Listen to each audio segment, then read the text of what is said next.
नमस्कार, मी अनिकेत विजय पाटील, राहणार आसा, तालुका खामगाव, जिल्हा बुलढाणा येथील एक सर्वसामान्य कुटुंबातील एक शेतकरी आहे. गेल्या 2 दिवसापासून सुरू असलेलं हे पावसाचं वातावरण, या वातावरणामुळे पिकाचं माझ्या अतोनात नुकसान झालेलं आहे. आणि आपण रोज टीव्ही, मोबाईल जिकडे तिकडे पाहतो. 8-10 दिवसापासून या महाराष्ट्रात जे पावसाच्या वातावरणामुळे शेतकऱ्यावर हे आसमानी संकट कोसळलेलं आहे. तरी सर्व शेतकऱ्यांना माझं आवाहन आहे की त्यांनी धीर धरावा.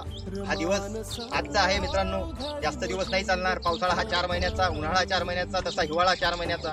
असे ऋतू ज्याप्रमाणे बदलतात तशी ही वेळही तुमची बदलून जाईल. म्हणून कुठल्याही शेतकऱ्याने कुठलंही टोकाचं पाऊल न उचलता या संकटाला आपल्याला सामोरे जायचं आहे आणि आपल्याला धीर धरायचा आहे. आणि सरकारला माझी एवढीच विनंती आहे की त्यांनी शेतकऱ्याला धीर द्यावा आणि जे सहकार्य आपल्याकडून होईल ते सहकार्य, ती मदत त्यांच्यापर्यंत, शेतकऱ्यापर्यंत पोहोचवावी. कारण की हा शेतकरी जगला तरच हा देश टिकेल. कारण की आज आपला भारत देश हा कृषीप्रधान देश म्हणून समजला जातो. पण या भारत देशामध्ये कुठलंही शेतकऱ्याच्या हिताचं कुठलंही काम आतापर्यंत झालेलं नाही आहे. बळीराजाच्या डोक्यावर पाय देऊन ज्याप्रमाणे ही समाज व्यवस्था, ही शासन व्यवस्था चालत आहे, या शासन व्यवस्थेला माझं एकच सांगणं आहे की त्यांनी शेतकऱ्याचा थोडाफार विचार करून शेतकऱ्याच्या मालाला भाव द्यावा. शेतकरी हा भिकारी नाही आहे. शेतकरी तुम्हाला भीक मागत नाही आहे.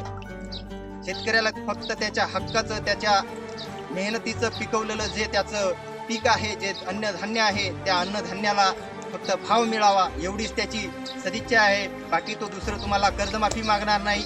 शेतकरी एवढा भिकारी नाही की तो तुम्हाला कर्जमाफी मागेल किंवा काही कुठलं स्कीम मागेल, कुठलं दान मागेल.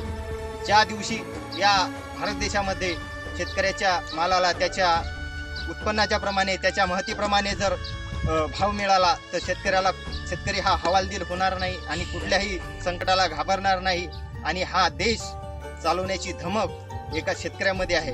कारण की आज शेतकऱ्याने पिकवलं नाही तर काय खासाल, हा एक विचार आहे. म्हणून माझं एवढंच सांगणं आहे सरकारला की शेतकऱ्याच्या पाठीशी खंबीरपणे उभे राहावे.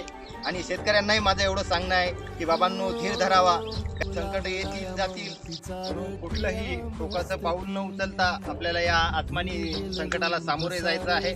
घाबरायचं नाही. सर्व शेतकऱ्यांना माझी कळकळीची विनंती आहे. आजचा दिवस हा उद्या राहणार नाही.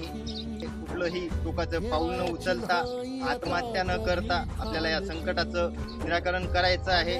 सरकारकडून जी मदत होईल ती सरकारने करावी एवढंच बोलतो आणि थांबतो. उधळीन जीव तुझ्या पायी रमानसा, उधळीन जीव तुझ्या पायी.